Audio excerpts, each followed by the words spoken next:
I worked hard to buy a house for my girlfriend and was all set to propose, but out of nowhere, she decided she needed to find herself. My GF just ended our 4-year relationship after I did some poking and prodding. We have a house, a life. I just finished saving for a ring last week. Tomorrow we have reservations for our 4-year anniversary, and I'm hyperventilating a bit. The story is a little complicated. She's had a hereditary disease her whole life. We started dating when she was in remission of sorts and she got sick again about a year in. It's been a mess of new drugs, sickness, health, etc. For her, we've made it through together. It made our bond very strong. I own my own business, so I was able to work and support us both when she couldn't work her full-time job. However, this business found me pretty successful. At a young age, I fell into a deep depression. She helped me through that just by being there, but it's been rough. I gained back 90 of the 100 pounds I lost in high school, drank heavily, I became much more withdrawn, I lost my lust for life. All for a business. She's always been the type to never speak up. She never wants to upset anyone to a fault. She was walked all over in past relationships, jobs, etc. I pushed as hard as I could to figure out simple things like what she wants to eat for dinner. Her doctors had a note not to trust what she says because she's oftentimes more sick than she says she feels. About 18 months ago, we made the decision to move after living together for a year out of the city. The city was killing us, and we picked out a house in our dream location. I purchased it knowing full well it's not smart to own a house with, and so you're not married too. We made the decision she'd finally quit her job and go back to school for a career she loves. It took her our whole relationship to do so. I've been supporting us 100% the whole time without her asking. She's always felt terrible about it. This change kicked me out of my depression. We were in a place that I could thrive in. She could go to school and work, and we could have a family. I hired people, started working a normal schedule, stopped drinking heavily, and most importantly, my focus was life again, not business. I was living for experiences. She loved the change in me. We were more active. She dove into school. All was good. We talked heavily about marriage, had a rough time frame. Everything was going really great. Then she got sick in October. Like really sick. 6 weeks in the hospital. I hired extra people and commuted 5 hours a day to see her, only missing 3 days. She ultimately had surgery and has been recovering at home the past month, able to get out in about a bit. I noticed a change as she was in the hospital. She wasn't excited to see me. I started having panic attacks when I got home due to the hours and schedule. I had thoughts of overwhelming dread that she was actually falling out of our relationship. We talked about it, and she assured me that was not the case. And through some reading, I found that these thoughts were part of the depression I thought was gone. As she's been home recovering, I've done everything I can. I noticed our sporadic conversations about the future stopped. She turned away or changed the subject when I mentioned kids. She never kissed me. I had to kiss her. No hugs. No nothing. So finally tonight I just pushed her. I could only ask you okay. So much as I had the past 4 months. She broke. She said she had a lot of time to think in the hospital. She said she wasn't living for herself and she needs to find herself, and she feels horrible because for 4 years I've pushed her daily to find her passions and follow them, not to think of others first in such an extreme. I did this because that's what I do. I work my dream job and I want that for her. She says she feels like she's holding me back. She loves me, and I think I believe that because she's refusing to let me settle. But damn, do I still love her. Most upsetting, she said that she's never felt at home in our house. She's felt like it was always mine and she was a girlfriend staying over. I pressed this issue before we moved, asking her where she'd like to live. Anywhere in the world. I can work from anywhere. She said this was a great idea. Please know that I've also got no design sense. I'm just the muscle. So it's not a matter of my stuff being all over the place. She's decorated very nicely. So here I sit.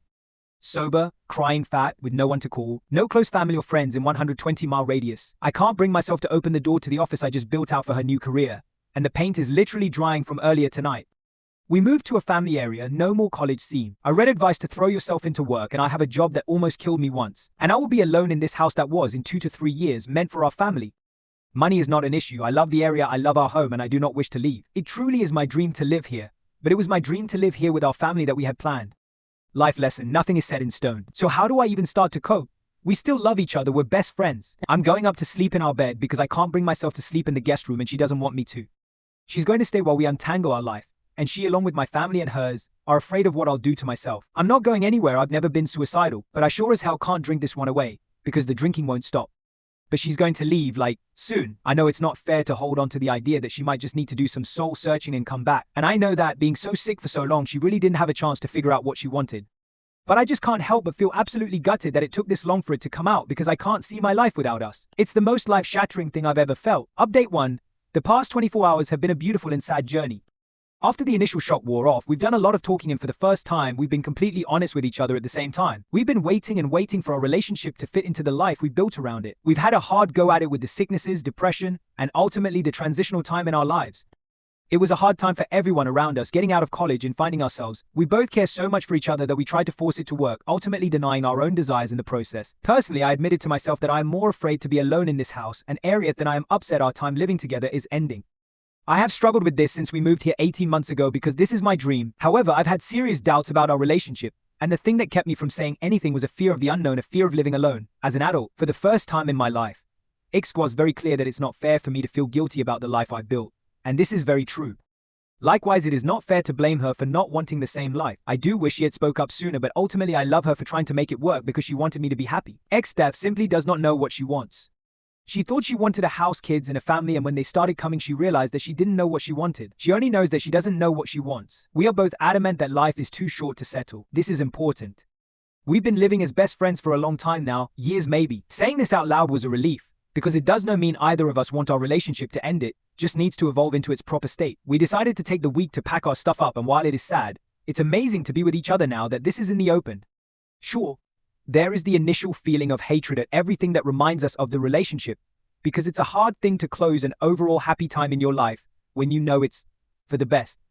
But this is not an angry breakup, and it's been important to realize that the memories of these objects are all good memories. When the sweeping feelings of fear and sadness go away, happiness will remain.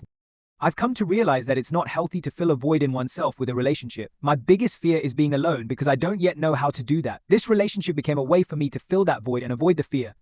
I know the process is just starting, and I know there will be some hard days ahead, but I have a feeling that I've felt much more alone in our relationship the past year than I would outside of it. Exif and I aren't denying that we are very good friends, so this isn't goodbye. It's a change in living situation and a new personal journey for the both of us. And so life goes on. I've started the hunt for the right therapist, and my short-term plan is to get through moving her out. I will admit that the thought of taking her key is terrifying, and I'll miss the small things like the tampon box in the closet and the shoes all over the entry. But as time passes, I think this sadness will reside, and only happy memories will remain as we reminisce and catch up over lunch someday soon. Update 2: I didn't know what to expect from this event, because I had been dreading it for over a year. It's fair to say that the anxiety, worry, and pain it caused in that time ran my life. I didn't take inventory of this worry, though, until we separated. Today I find myself with a familiar pit in my stomach, the one that's become a companion of sorts since we bought the house, and then remember that there is nothing to worry about, it's done. And I truly feel much better.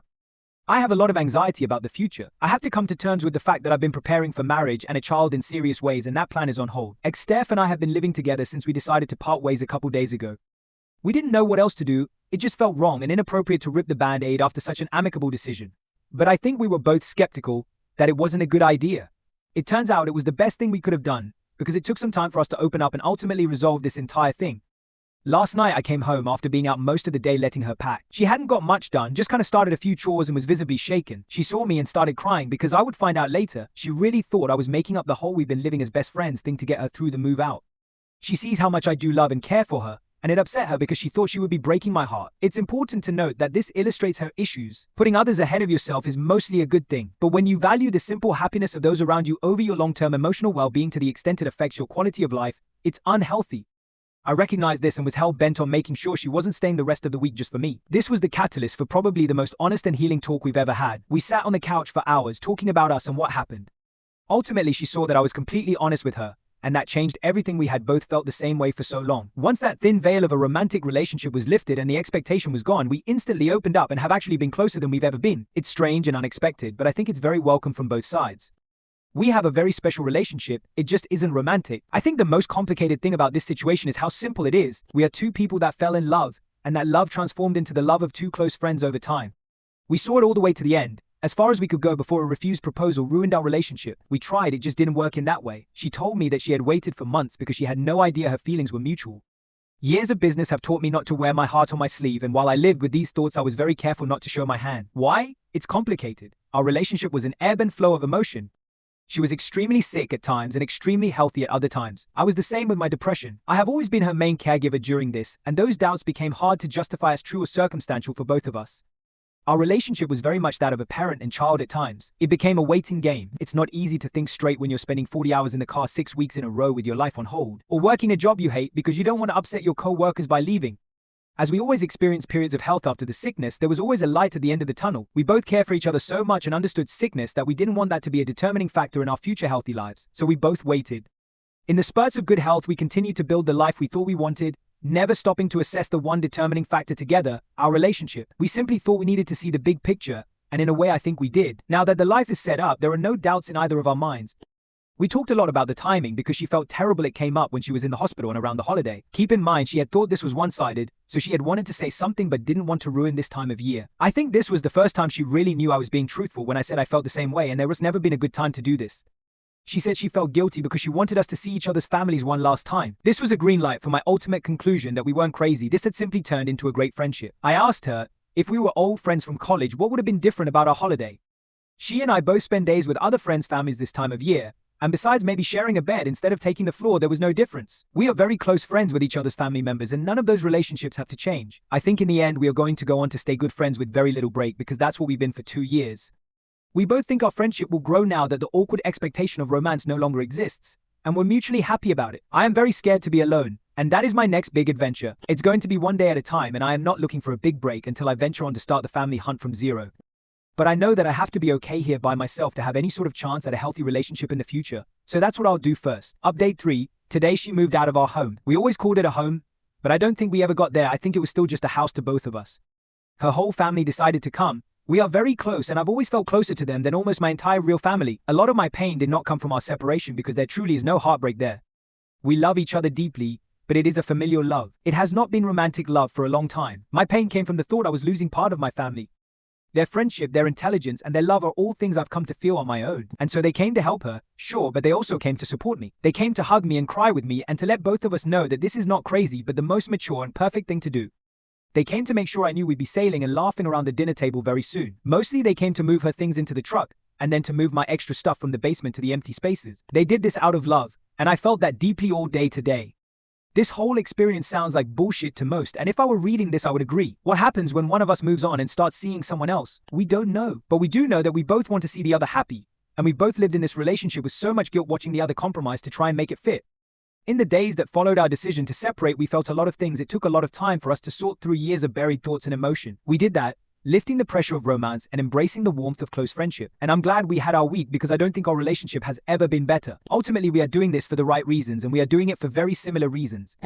I have a lot of unresolved issues, and my alone time in the past has led to drinking issues and depression because I just didn't have the skills to conquer it. I am afraid to be alone. I can't build a healthy relationship until I learn how to do this. I have been debating our relationship for years against being alone, and while it wasn't the correct decision, it was always the easy one. I spent years taking care of her, and it was out of love, but it was also because taking care of myself was harder. This is wrong and not fair to myself or her. She has never been alone and has sought the happiness and validation of others to bring herself happiness. She has stayed in situations not for herself but for others involved. Because of this, she went to the college her parents wanted and stayed because her roommate wanted her too. She was destroyed in previous relationships because she put her needs second and was walked all over. She stayed in horrible jobs for years because she didn't want to inconvenience her superiors by having to hire a new person. She moved up here for me because she did not know what she truly wanted. She will not be successful in a relationship until she can put herself first and know that she is not compromising herself for the other person. And she was able to finally recognize that because of our relationship. There is no denying that our time together has been the best of both our lives, and there is absolutely a great sadness that it is over. This is not jargon to avoid that. As we separated and untangled our stuff, we were regaining our individuality and independence. This week there was a lot of crying, but the tears were happy, and we've had so many good experiences that we've both grown into better people because of the other. Reliving the past 4 years was therapeutic and beautiful. It brought us closer together as friends, and we celebrated that this experience will only get better from here. We have a long road ahead, and our first lesson is that we are not we anymore. I am me, and she is herself. We have both spent a long time living one life, and we both agree that while it probably isn't what two perfect emotional people would do, it was an amazing experience that we wouldn't change. We both became better people because of each other, and that's a successful relationship in my book. But it is no longer our house, our bedroom, or our fridge. It is mine because I live alone now. It is important for me not to cry every time I slip and say we, because I do not yet have any memories. That will come next, and as scary as it might be, I'm excited. I will make my house a home. I will not drink to bury the fear, and I will begin therapy and move past my demons. I look forward to learning the fine art form of me. I thank you all for the support this week. You have been very kind, and I think this will be my last update for the time being as I take on the next chapter of an already incredible life.